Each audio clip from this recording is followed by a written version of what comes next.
Hello, everybody. I'm a practicing therapist and a doctoral student of psychology. One of you guys in the comments asked about something. I thought it was really interesting, and I wanted to make a video on my perspective of it. Why self-improvement won't get you a girlfriend was kind of what they were talking about. And I thought this was interesting because I kind of get what the commenters were talking about. And this is my perspective of it. Now, of course, it depends on how we address self-improvement. But for this particular video and this particular topic, and to be honest, this could not be what the commenters were talking about. This is just my interpretation of it. I'm talking about self-improvement in terms of like working out, dieting, becoming stoic, and like not chasing like that type of self-improvement. I'm not talking about like mental health or your physical health, even though dieting and working out is part of it. I'm going to explain that in more details, but I'm talking about like trying to be this like particular type of male where you're like, you don't chase, you're the prize or king or something like that. You're stoic, dieting, working out, like you're this like like working, chasing the bag, stuff like that. Why I don't think this like guarantees a girlfriend. If anything, I feel like it almost does the opposite to some extent. And I'm going to talk about my perspective. This is speculative. I could be wrong. This was just something I thought about when I read that comment. And I wanted to collect my thoughts before I actually made a video on it. And so these are my thoughts, but they're my thoughts alone. Okay. So dating and relationships are particularly unique and challenging because there is another person involved. Okay. And these self-improvement techniques that we were talking about earlier, the reason why I don't think it greatly increases the odds of any of y'all finding a girlfriend, particularly because you're attempting to force certainty in a space that is almost predominantly uncertain, okay? So I'm going to explain that in a little bit more detail. When you're in a relationship or when you're trying to date somebody, it's a lot of uncertainty. But this idea of self-improvement, working out, dieting, becoming stoic, not chasing women, chasing the bag, that's all like very certain, right? It's very structured. And it's the complete opposite of the atmosphere of dating, which is why I think it doesn't work. It's not necessarily that these attributes don't improve attractiveness, things of that nature. I'm saying becoming that way entirely actually almost limits opportunities, I think even friendships, to be honest, because this forms a notion that self-improvement is a way to focus on what you can control. And I think that exactly clashes with relationships.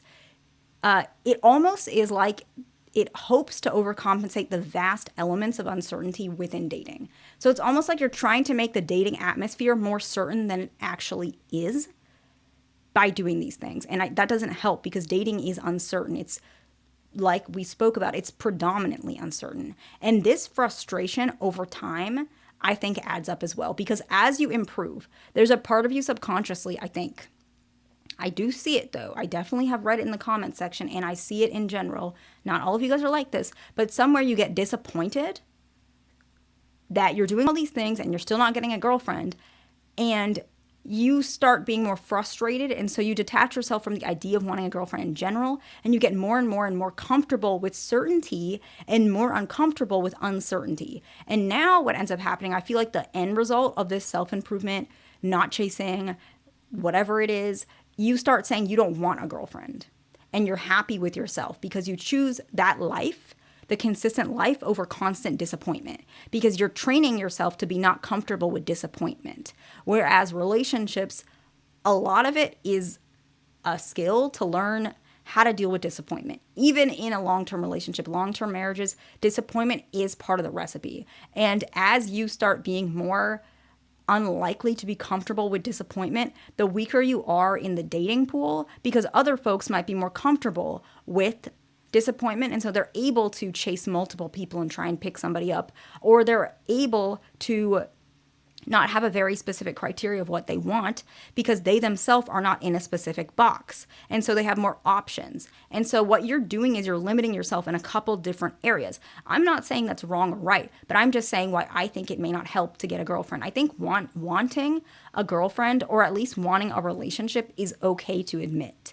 And I don't think it's wrong to try different strategies, man or woman. If you want somebody, I think it's okay to accept that. It's just going to take a while. I think taking a break from it, if it's wearing you out, is fine. But I don't think ultimately, I mean, sometimes it does happen where you don't want a relationship and it just appears.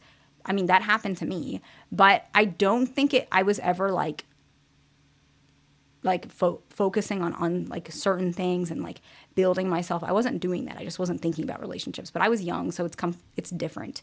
But I'm just saying, people who are probably building themselves in this way, I don't feel like it'll help. And not every situation is the same. I'm just shedding light on what could happen. So in actuality, self-improvement is not really the issue. It's more about using it to make to make a space that's uncertain more certain. So I'd like to dedicate the last portions of this video to talk about how you can actually accept uncertainty so that you can get a girlfriend if you want. I understand a lot of you guys don't want girlfriends, or you don't like women, or whatever you guys say, which I understand you don't want to. But any of those folks that do, you can continue on, and we're going to talk about that now, okay? Change up your routine every now and again. Really, like, do whatever you want throughout the day. So sometimes, let's say you are feeling like you want to be spontaneous, or even if you don't feel it, sometimes do something different. Even starting to go to a different grocery store. I have a Publix really close to me, but sometimes I just don't go to Publix. Not that that's helpful, but it's just an example. Like, change up your routine, go to a different grocery store, travel to a different place. Maybe if you're a person who takes yourself on like you go eat at different restaurants, just go to one that's further away. Go to the city or wherever you want to do. Change up your routine. Maybe stay in some days, go out some days. Go take a day trip, whatever it is. Do something different just to give yourself the comfort of uncertainty. And it actually benefits you, because sometimes being too in control and certain, the structure in of itself can sometimes decrease that comfort level. It does affect your dopamine, but I don't want to talk about that too much in this video. But going out and doing new novel things does help you actually be a little bit more happy, which can attract people just in general. Talking to strangers without any agenda is another one. And you can talk to them and just connect with them momentarily about anything. Sometimes that helps too.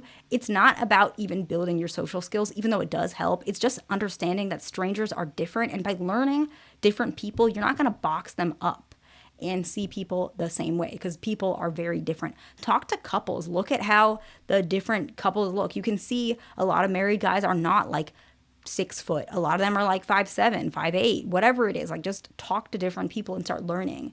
Understand that there are things about mate selection that you can't control. Like, understanding this and trying to, like, I think it's okay to want to make yourself as attractive as possible, but also understanding and not being bitter about it can help. A lot of women are also bitter about stuff like this. Men, from my understanding, like younger women. My understanding. There's a biological reason to it too. So all of us women, we're probably going to be less desirable as we age. I think there's just some truth to that. You're just going to have to deal with it. Same with men. There are some things that make another man more attractive. I think charisma is a huge one. Social skills, another one. We've made videos on that.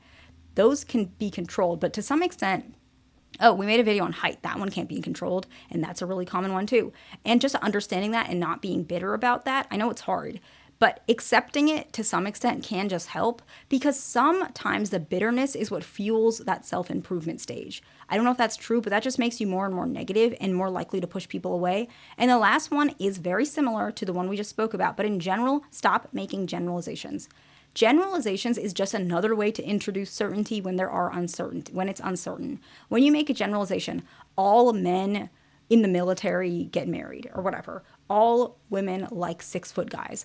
All women are gold diggers. All women have a body count of like 20, which is not true. I can guarantee you it's not.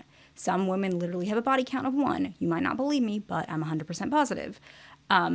But whatever the case is, you guys will generalize. And the reason you do it is because you want to introduce that certainty. And it makes you feel like you can control the atmosphere by not making generalizations, even about yourself, even about things in your life, even about, they're never going to hire me because they only hire people who are, I don't know, who have this degree, whatever it may be. When you make generalizations, you still are blocking yourself from accepting uncertainty. And so in general, practice accepting uncertainty, and I do think it'll help you at least socialize more, connect with people more, and I do feel personally that it'll increase the likelihood of you getting a girlfriend. I could be wrong. These are just my thoughts. A lot of you guys want my thoughts, which is why I dedicated a video to it. I hope this video is helpful to somebody. Please like, subscribe. I'll see you in the next one.